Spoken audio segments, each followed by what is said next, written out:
Bienvenidas a este podcast, Nuestro Legado, una breve historia de la Iglesia de Jesucristo de los Santos de los Últimos Días. Capítulo 1. La primera visión. La necesidad de una restauración. Después de la muerte de los apóstoles de Jesús, el poder del sacerdocio y muchas verdades del Evangelio fueron quitados de la tierra, comenzando así un largo periodo de oscuridad espiritual al que llamamos la gran apostasía. El profeta Amós predijo esa pérdida y pronunció que llegaría el tiempo en que Dios enviaría hambre a la tierra, no hambre de pan ni sed de agua, sino de oír la palabra de Jehová. Al transcurrir los largos siglos de la apostasía, muchos hombres y mujeres sinceros buscaron la plenitud de la verdad del Evangelio, pero no la pudieron hallar. Los clérigos de muchas religiones predicaban diferentes mensajes y apelaban a la gente para que se uniera a ellos. Aunque las intenciones de la mayoría de ellos eran sinceras, ninguno poseía la plenitud de la verdad ni la autoridad de Dios. Sin embargo, en su misericordia, el Señor había prometido que un día su evangelio y el poder del sacerdocio se restablecerían en la tierra para jamás ser quitados. Al romper el alba del siglo XIX, su promesa estaba a punto de cumplirse y la larga noche de la apostasía estaba por terminar. El valor del joven José Smith. A principios del siglo XIX, la familia de Joseph Smith y su esposa Lucy Mack Smith vivían en Líbano, en los Estados Unidos de América. Eran personas de condición humilde que, por medio del trabajo arduo, apenas ganaban lo suficiente para subsistir. El pequeño José, su quinto hijo, tenía 7 años de edad cuando sobrevivió una epidemia de fiebre tifoidea, que dejó un saldo de más de 3.000 muertos en la región de Nueva Inglaterra. Mientras José se recuperaba, se le empezó a desarrollar una severa infección en la médula del hueso de la pierna izquierda, dando como resultado un dolor casi insoportable que duró más de 3 semanas. El cirujano local decidió que tendría que amputarle la pierna, pero ante la insistencia de la madre de José, se mandó a llamar a otro doctor, Nathan Smith, quien ejercía su profesión cerca de allí, en Dartmouth College. Este dijo que trataría de preservar la pierna usando un procedimiento relativamente nuevo y extremadamente doloroso para extraer parte del hueso. El doctor llevó cuerdas para sujetar al niño, pero José se opuso, diciendo que soportaría la operación sin estar amarrado. También se negó a tomar aguardiente, el único anestésico disponible. Solo pidió que su padre lo sostuviera en sus brazos durante la cirugía. José soportó la operación con gran valor y, de esa manera, el doctor Smith, uno de los médicos más destacados del país, pudo salvarle la pierna. José sufrió durante mucho tiempo antes de que le sanara la pierna y pudiera caminar sin sentir dolor. Después de la cirugía, la familia Smith se mudó a Norwich, Vermont, donde por 3 años consecutivos perdieron sus cosechas. Luego decidieron mudarse a Palmyra, Nueva York. La primera visión. En su juventud, José preparó la tierra, removió piedras y llevó a cabo una multitud de labores con las que ayudaba a su familia. Su madre, Lucy, informó que el joven José se inclinaba a la meditación y que a menudo pensaba en el bienestar de su alma inmortal. En especial le preocupaba cuál de todas las iglesias que hacían proselitismo en la región de Palmyra estaba en lo correcto, tal como lo expresó con sus propias palabras.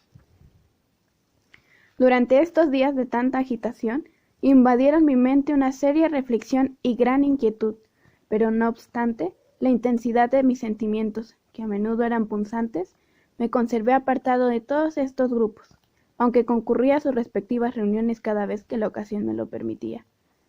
Con el transcurso del tiempo, llegué a inclinarme un tanto a la secta metodista, y sentí cierto deseo de unirme a ella, pero eran tan grandes la confusión y la contención entre las diferentes denominaciones, que era imposible que una persona tan joven como yo, y sin ninguna experiencia en cuanto a los hombres y las cosas, llegase a una determinación precisa sobre quién tenía la razón y quién no.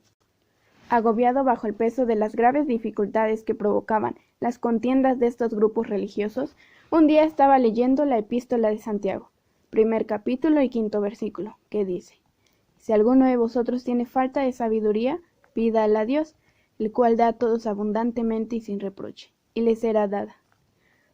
Ningún pasaje de las Escrituras jamás penetró el corazón de un hombre con más fuerza que en esta ocasión, el mío. pareció introducirse con inmenso poder en cada fibra de mi corazón. Lo medité repetidas veces, sabiendo que si alguien necesitaba sabiduría, esa persona era yo, porque no sabía qué hacer, y a menos que obtuviera mayor conocimiento del que hasta entonces tenía, jamás llegaría a saber, porque los maestros religiosos de las diferentes sectas entendían los mismos pasajes de las Escrituras de un modo tan distinto que destruían toda esperanza de resolver el problema recurriendo a la Biblia. Finalmente llegué a la conclusión de que tendría que permanecer en tinieblas y confusión, o de lo contrario, hacer lo que Santiago aconsejaba, esto es, recurrir a Dios.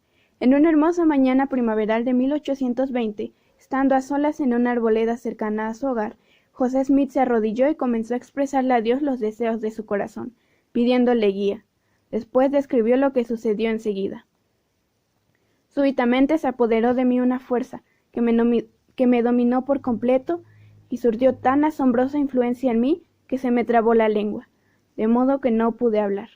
Una densa oscuridad se formó alrededor de mí, y por un momento me pareció que estaba destinado a una destrucción repentina. El adversario de toda rectitud sabía que José tenía una gran obra por realizar e intentó destruirlo, pero José, valiéndose de toda su fuerza, invocó a Dios e inmediatamente fue liberado. Precisamente en este momento de tan grande alarma, vi una columna de luz, más brillante que el sol, directamente arriba de mi cabeza, y esta luz gradualmente descendió hasta descansar sobre mí. No bien se apareció, me sentí libre del enemigo que me había sujetado. Al reposar sobre mí la luz, vi en el aire arriba de mí a dos personajes cuyo fulgor y gloria no admiten descripción. Uno de ellos me habló llamándome por mi nombre y dijo, señalando al otro, «Este es mi hijo amado, escúchalo». Tan pronto como se hubo recobrado, José le preguntó al Señor cuál de todas las religiones era la verdadera y a cuál debía unirse. El Señor le respondió que no debía unirse a ninguna, porque todas estaban en error, y que todos sus credos eran una abominación a su vista. Dijo que tenían apariencia de piedad, pero que negaban la eficacia de ella. También le dijo a José Smith muchas cosas más. Después que la visión terminó, José se dio cuenta de que estaba de espaldas mirando hacia el cielo. Gradualmente recuperó sus fuerzas y regresó a su casa.